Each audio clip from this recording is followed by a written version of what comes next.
They smiled when they needed you, whispered when they feared losing you, and vanished the moment you questioned them. You gave what they never earned, your trust, your time, your soul, and in return they rewrote the story.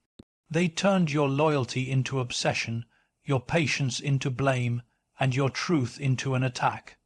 Then, when the curtain fell, they did the most calculated thing of all. They stepped into the spotlight. As the victim, and you were cast as the villain in the very story where you were the only one who ever loved sincerely. The Mask of Innocence, they knew exactly what they were doing. From the very beginning, they read you like a story.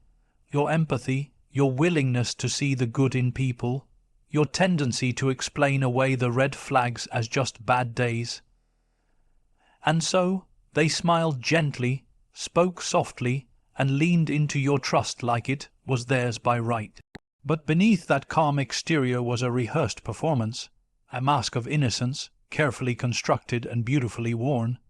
They cried at the right moments, looked away with just enough guilt in their eyes, and said all the things that people say when they want to appear broken, not dangerous. And you, with your heart wide open, believed it. You didn't just fall for them. You felt responsible for them. You thought maybe your love could heal them. Maybe your loyalty could make them stay honest. You mistook manipulation for vulnerability, and that's what they were counting on.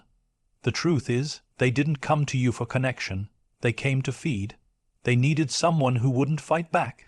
Someone who would justify their coldness, excuse their lies, tolerate their contradictions. And the moment you offered your heart, they wrapped it in a chain of unspoken expectations. Don't question me. Don't call me out. Just love me unconditionally, while I give you the bare minimum. And if you ever pushed back, if you dared to ask for clarity, consistency, or even the smallest shred of respect, they didn't reflect. They deflected. They twisted the story, made it about your tone, your attitude, your neediness. They wore that mask so well, it started to infect your own reflection. You looked in the mirror and didn't see someone loving too hard. You saw someone too much. But this is the cruel artistry of the mask. It makes you question your reality. You begin to apologize for things you didn't do. You second, guess your instincts. You start to wonder if maybe you were the one wearing the mask all along, and they let you drown in that doubt, quietly. Smiling, always smiling, because that's how they win. Not by overpowering you, but by confusing you. Not by being cruel, but by being convincingly gentle while they chip away at your sanity. And yet, even as you stood in that fog of confusion, something inside you stayed alive. A small, stubborn voice whispering, "This doesn't feel right." You silenced it for a while, out of fear, out of hope, out of love. But eventually, even the deepest empathy begins to ache. You realize that no matter how kind you are, how forgiving, how patient, some people will keep taking until there's nothing left. Because it was never about who you are. It was always about what they could get. That mask of innocence wasn't just a disguise. It was a weapon, and your kindness was the blade they used to cut you. Slowly, invisibly, without ever leaving a mark you could explain. Until now. The silent manipulation they didn't need to raise their voice to control you. They didn't need to threaten or shout or slam doors. No, their genius was in the silence, in the pauses, the vanishing acts, the cold stares that lasted just long enough to freeze the air in your lungs.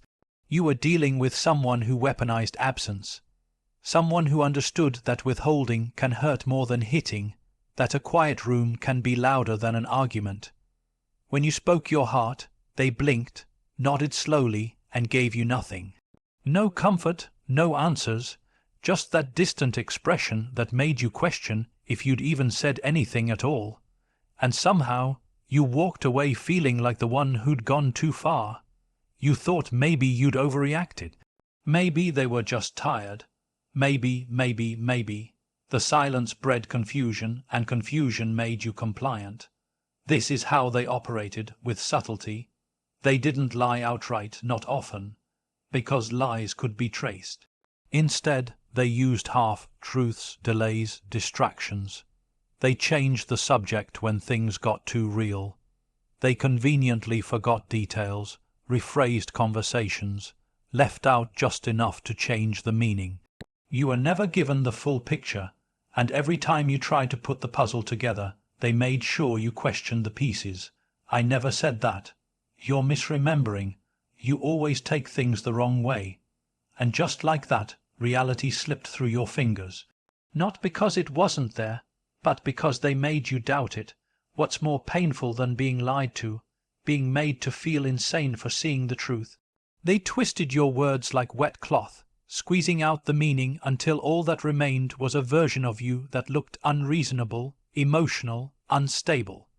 And every time you tried to defend yourself, they watched, calm, cool, collected, as you unraveled. Not once did they meet you where you were. Not once did they say, "I hear you."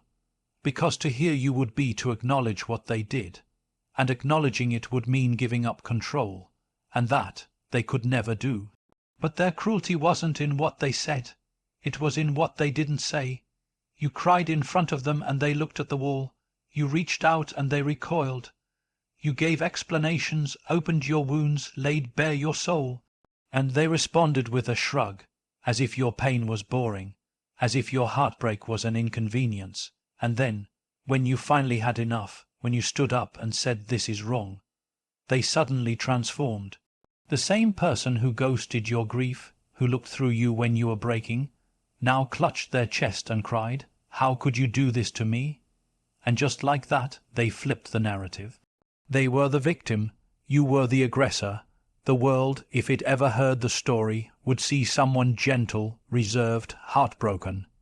They would never see the months of manipulation, the silence, the denial, the slow dismantling of your identity. Because the damage wasn't loud, it was surgical, invisible, but not anymore. You've seen it now, and what you see you can never unsee. The turning point, it doesn't come with fireworks.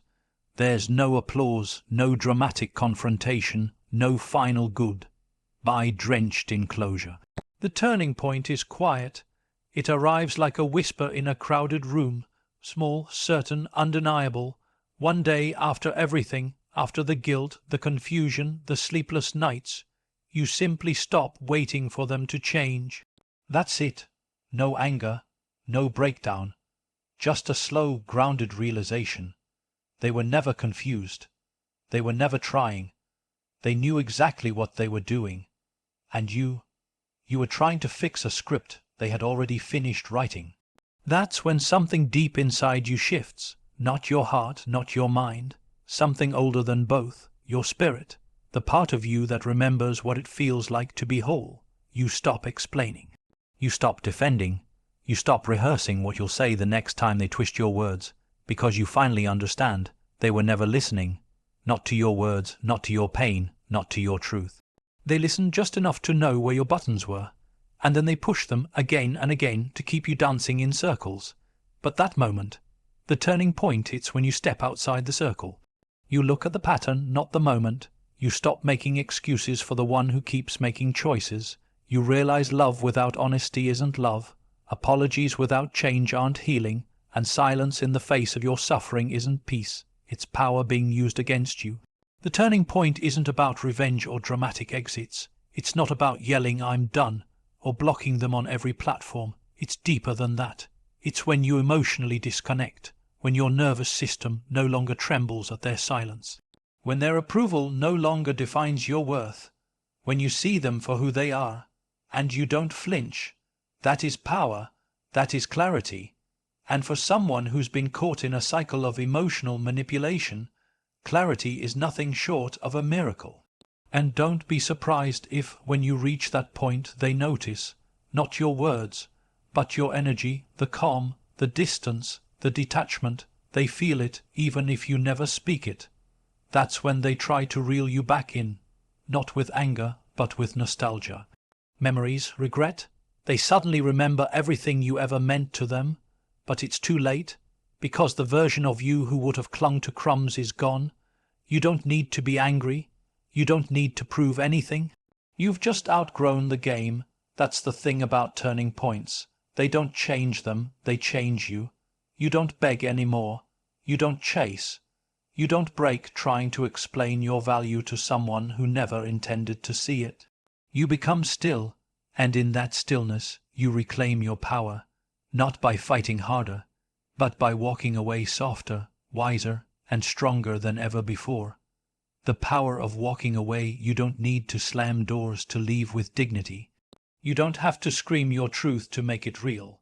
Sometimes the most powerful act of liberation is the quietest one, the simple act of walking away, not because you stopped caring, but because you finally started caring about yourself.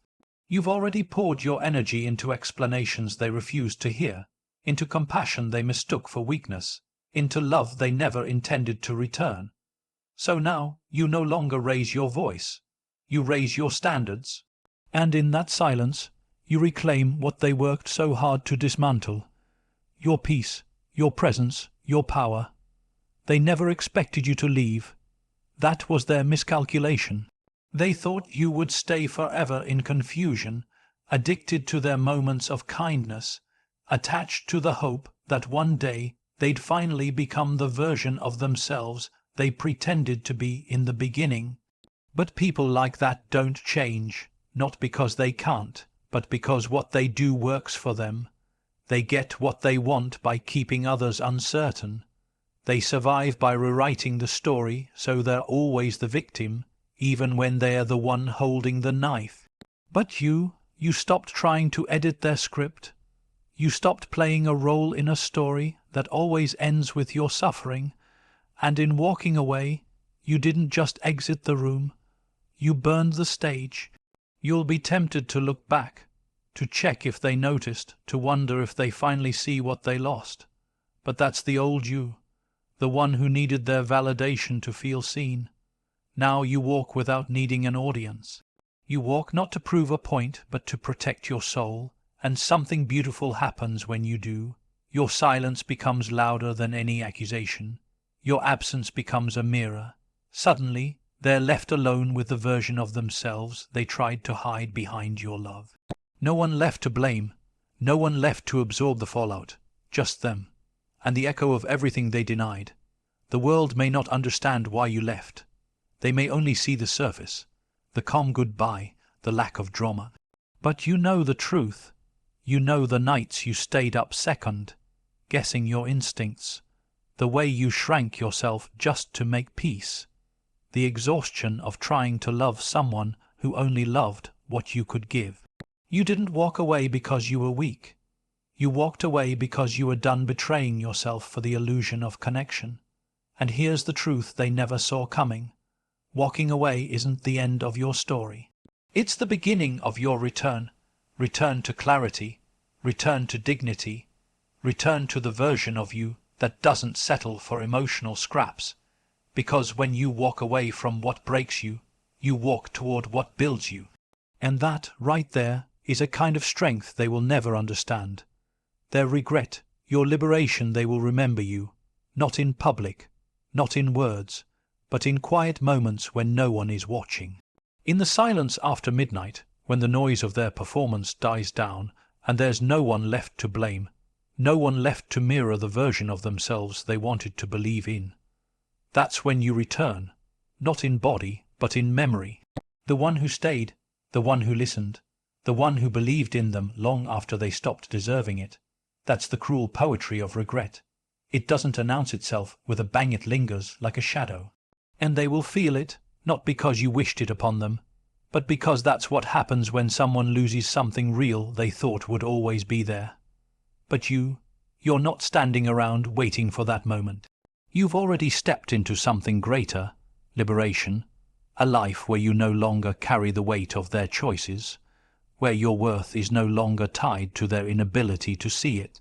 You're no longer the person who begged for clarity, who twisted yourself into shapes to avoid conflict, who tried to heal someone who kept reopening your wounds. That version of you is gone, not lost, but evolved. You don't seek closure from someone who denied you truth. You gave yourself the ending you needed, by walking away and choosing freedom over fantasy. Regret is their burden now, not yours. You don't need them to admit what they did. You don't need an apology spoken through gritted teeth or a confession whispered too late. Because the beauty of your healing is that it's no longer dependent on their recognition. You moved on in silence, not because you didn't feel the pain, but because you finally realized you deserve peace more than proof. You outgrew the story.